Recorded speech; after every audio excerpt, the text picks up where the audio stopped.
We all know there are many things wrong with the world, and it can be overwhelming to think about all of them. Science fiction can help free us from that cynicism by imagining utopias, societies that are vastly better than anything our planet has ever known. Dreams of better worlds have been with us for our entire history, going back to paradises like heaven and the Garden of Eden.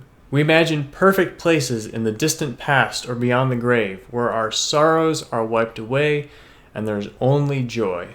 But in real life, there is no such thing as perfection. In fact, the word utopia literally means no place, so a perfect world is off the table.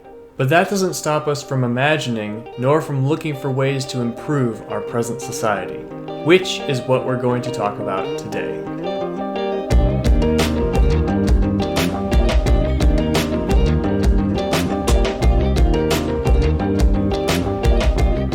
It's very easy to think of ways society could go horribly wrong, but much harder to think of ways it could go wonderfully right. Political, social, and economic ideologies claiming to be the key to utopia are a dime a dozen.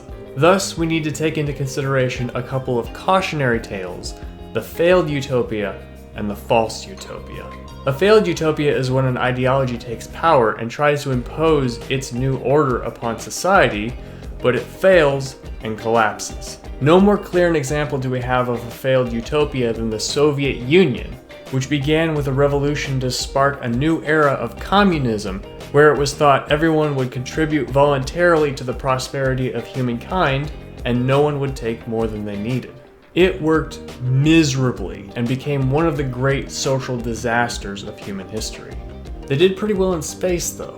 A false utopia is a society that looks like a utopia on the surface, but only appears so because of some terrible secret underneath. This could be because it presents a facade to the outside, hiding the multitude of overworked workers in horrible conditions required to keep up the image. Or it could be because it keeps its people blissfully unaware of how unfree and unenlightened their existence is. Brave New World is an example of a false utopia, where the inhabitants live and work happily with nary a struggle, their every desire fulfilled instantly.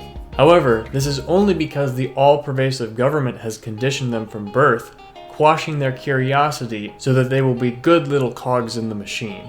So what would make an actual utopia? What characteristics would a good society have that we can imagine and think, yes, that is something we can realistically work toward? To make progress, we have to realize it's not about ideology, but society is like a machine or organism, where each part serves its function and has to be analyzed and redesigned with care.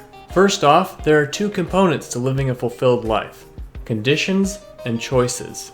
Even if we lived in a perfect society, we could still live unfulfilled if we didn't have a mindset of responsibility and personal growth. Of course, good circumstances do make good choices easier, so a utopian society would provide information and resources to cultivate people to discover and make the choices that lead them to fulfilling lives. Secondly, a utopia must be good for all people, not just certain groups or classes. From the politicians and business leaders all the way down to the blue-collar workers and those who can't work, struggle to work, or even just choose not to work.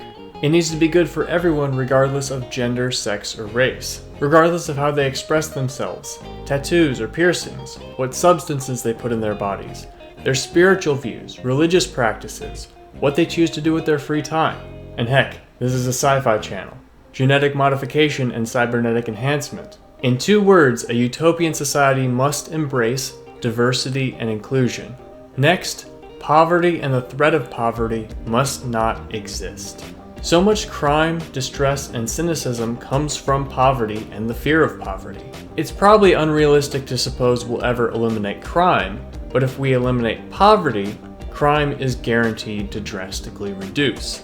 What does it mean to eliminate poverty and the threat of poverty? Well, through some means or another, there must be a guaranteed minimum standard of living. What exactly this is needs to be figured out as a society, but my suggestion is that it should include healthy food, water, housing, transportation, healthcare, information, and opportunities for improvement. You might say, okay, that's a nice dream, but how are we ever going to have enough resources to do that? Won't this put a disproportionate burden on those who have made good choices and built a life, and give the lazy people a free ride? The answer is to have a post-scarcity economy. A theoretical economy where technology and infrastructure is so advanced that providing for people's needs and even many of their wants is trivially easy. Ian M. Banks set his Culture series in a galactic post-scarcity civilization. Highly recommend. In a job-optional society, what would stop people from growing lazy and watching TV or playing video games or doing other stuff? Well, for one, that's their choice in a free society, and we should respect it. For two, there are many reasons people work besides necessity. For passion, when there is something we care about so much and believe in that we wake up every morning excited to do it. Out of gratitude, wanting to give back to a society that has given us so much. For money, to buy a better house, travel the world, see amazing places, do amazing things. Or to show off. Hey, it's Utopia. People can do what they want. Peter F. Hamilton explores that dimension of Utopia in his Commonwealth saga. Is that a utopia? It's hard to tell. Those are damn good books. For recognition, to become popular, famous, to get your name in history, to be respected in certain social circles, or to work your way up an organizational hierarchy. For self-esteem. Sometimes the desire to have purpose beyond living for ourselves is enough to spur us to make something more of our lives. But having to work for a living will one day be seen as a relic of a dark age past. Now and then I've heard the question asked, what kinds of stories can be told in Utopia? What plots can there be in paradise? And in answer, I point to a science fiction world that has everything we've talked about and more, and still has hundreds upon hundreds of soul-touching stories about diverse and sympathetic characters. Star Trek. Building Utopia is not easy. We've been working at it for thousands of years, and although we've made a whole lot of progress, we still have a long way to go. There is so much more than we talked about, including sustainability, criminal justice, animal treatment, prevention of disasters. The list could go on for hours. And like I said at the beginning, it's an ongoing project that we're still figuring out. But we live in a time that is unlike any that has come before. The world is connected, and more people than ever, including you and I, have the entirety of human knowledge at our fingertips and the opportunity to put our heads together and work toward a better tomorrow. Thanks for watching. I'll see you next time.